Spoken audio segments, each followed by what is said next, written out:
Graça e paz, tudo bem com você? Eu espero que sim. E eu espero que quando essa palavra chega ao teu coração, te encontre gozando de paz, saúde e prosperidade. Mas, se porventura você não esteja nesse estado, eu já quero profetizar sobre a sua vida. Abundância, paz que excede todo entendimento. Então, vai recebendo aí. A palavra que eu quero compartilhar com você hoje está lá no livro de Juízes, no capítulo 1. Se você pode, abra sua Bíblia. Veja bem, Juízes 1, capítulo 4, diz assim: Quando os homens de Judá atacaram, o Senhor entregou os cananeus e os ferezeus em suas mãos, e eles mataram 10.000 guerreiros inimigos em Bezeque. Naquela cidade, diz o versículo 5, encontraram o rei Adoni-Bezeque. Lutaram contra ele e o derrotaram, os cananeus e os ferezeus. Adoni-Bezeque fugiu, mas os israelitas o capturaram e cortaram os polegares das suas mãos e de seus pés.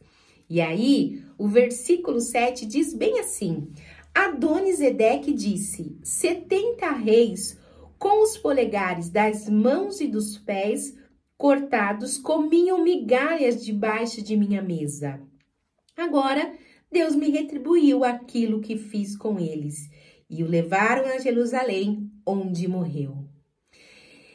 Amados, esta passagem é uma passagem muito profunda e ela traz uma verdade muito séria, muito constante. Só para que vocês entendam o contexto desse texto, nós estamos falando de um período em que Israel tinha perdido o seu grande líder Josué. Nós vemos que Josué, ele foi um conquistador, a qual ele conquistou várias terras, mas quando ele morreu, havia necessidade de conquistar mais algumas. E aí, nós vemos que o texto nos fala que quando foram consultar ao Senhor sobre qual a tribo que iria atacar os cananeus, a Bíblia diz que o Senhor ordenou que Judá fizesse a conquista daquele pedaço de terra, da terra prometida. Uma primeira verdade que eu encontro no texto é que a Bíblia diz que quando Judá recebeu essa missão e o Senhor falou, olha, eu vou entregar a terra nas tuas mãos, eu acho a inteligência de Judá muito salutar e precisa ser destacada. A Bíblia diz que Judá foi procurar uma ajuda. A Bíblia nos fala que ele foi buscar ajuda do seu irmão Simeão, da tribo de Simeão. Então, a primeira coisa importante nesse texto é que ele foi inteligente. E nós precisamos aprender com essa inteligência aqui de Judá. Quando estamos sozinhos, ou quando estamos encurralados, ou quando nós temos uma situação que está afligindo o nosso coração, nós devemos compartilhar. Aqui houve um compartilhamento. Ele falou, não, eu vou unir as minhas forças. Eu vou chamar alguém para que possa somar comigo esse objetivo. E aí eu já quero abrir o primeiro parênteses aqui. Não sei quem você está chamando para te ajudar no momento de guerra ou de aflição. Mas é importante que você tome cuidado, porque muitos que estão do teu lado talvez não queiram ver o seu sucesso, talvez não queiram ver o brilho que há em você.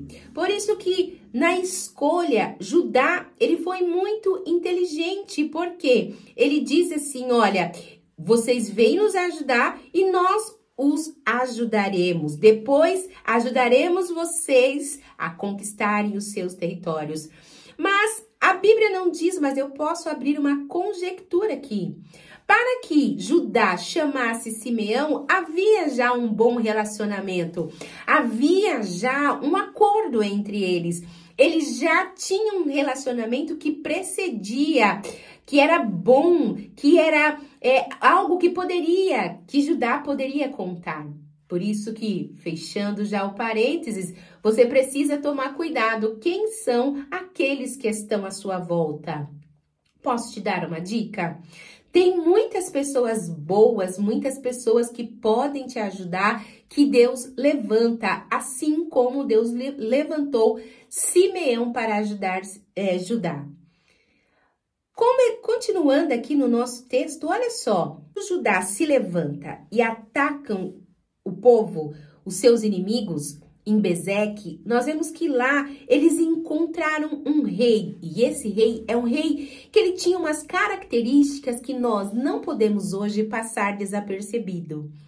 Olha só, Adoni-Bezeque, ou no texto que ele é primeiramente lançado na Bíblia, lá no capítulo de Josué, Adoni-Zedeque, era um homem muito mau, muito sanguinolento.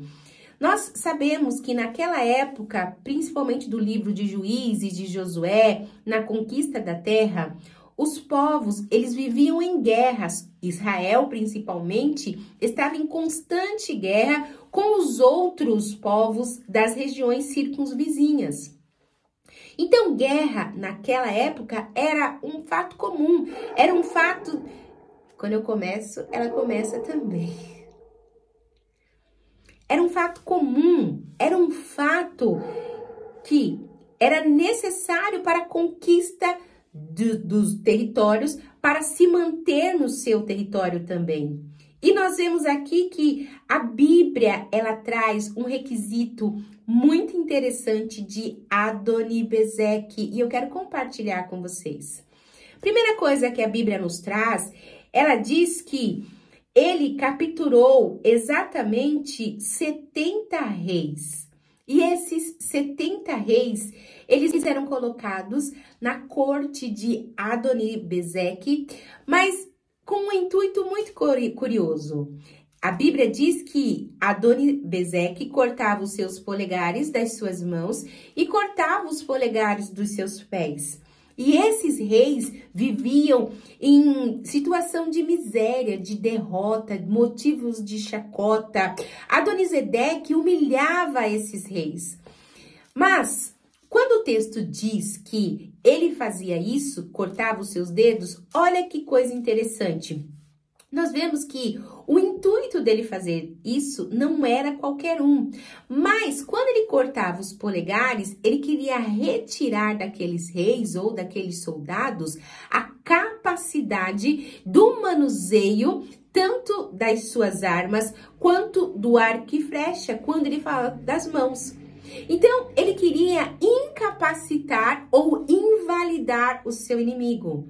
Quando ele fazia o corte dos polegares dos seus pés, ele queria que o rei não tivesse o equilíbrio necessário. Assim, o rei que teve seu pedaço do seu corpo decepado não podia perseguir o inimigo e nem fugir do inimigo. Então, nós vemos aqui que quando eu leio esse contexto, eu vejo que Adoni-Zedeque ele fazia para simplesmente colocar esses reis em estado de humilhação. Mas sabe o que o texto, ele é mais extraordinário quando diz que Deus julgou a Adoni-Zedeque e o Senhor fez com ele aquilo que ele fazia com os outros. Porque se ele queria incapacitá-lo, Deus lançou também sobre ele incapacidade. Só para que vocês saibam, ser guerreiro, fazer parte do exército era algo muito fenomenal naquela época. Por isso, ter filhos homens era a preferência da maioria das mulheres grávidas. Ter soldados em suas famílias, ter homens fortes que pudessem ir para a guerra era motivo de orgulho. Agora, imagine você comigo. Um homem que tinha capacidade, de repente ele perde essa capacidade. Então, você vê que ele entra em estado profundo. E esse estado poderia até vir atacar a sua personalidade, vir atacar a sua identidade, vir atacar todas aquelas suas sensações de segurança.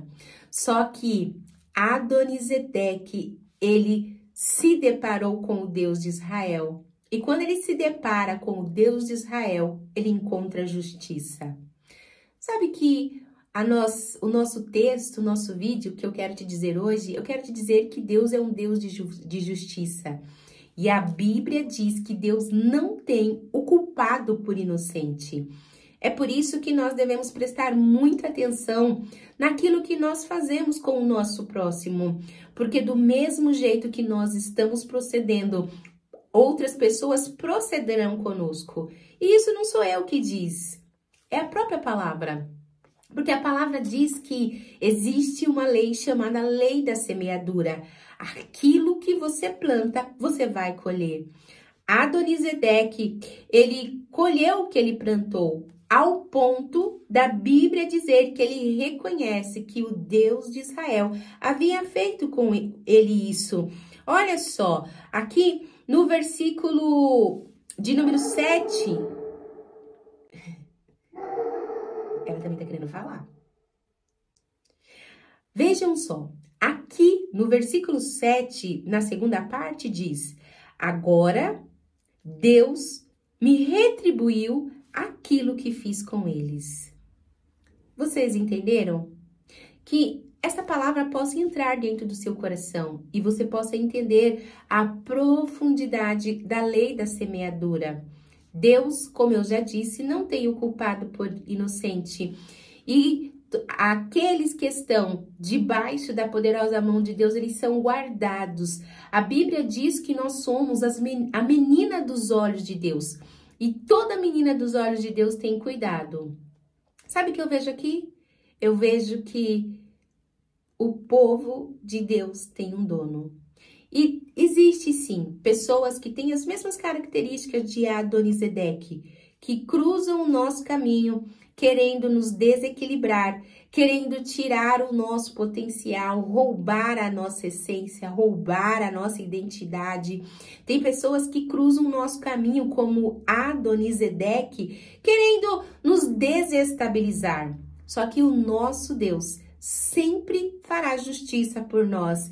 Ele sempre se levantará e ele sempre nos dará vitória. Amém? Muito obrigada por você ter assistido esse vídeo até o final. E eu quero te pedir um único favor. Se você não é inscrito no canal, se inscreva. E se você não deixou o seu like, deixe o seu like. O like é gratuito, não vai custar nada para você, mas vai me ajudar muito, muito, muito, muito. Ah, não se esqueça, eu sou inscrita também no Instagram. Vai lá. Que Deus abençoe a sua vida, a sua casa e sua família.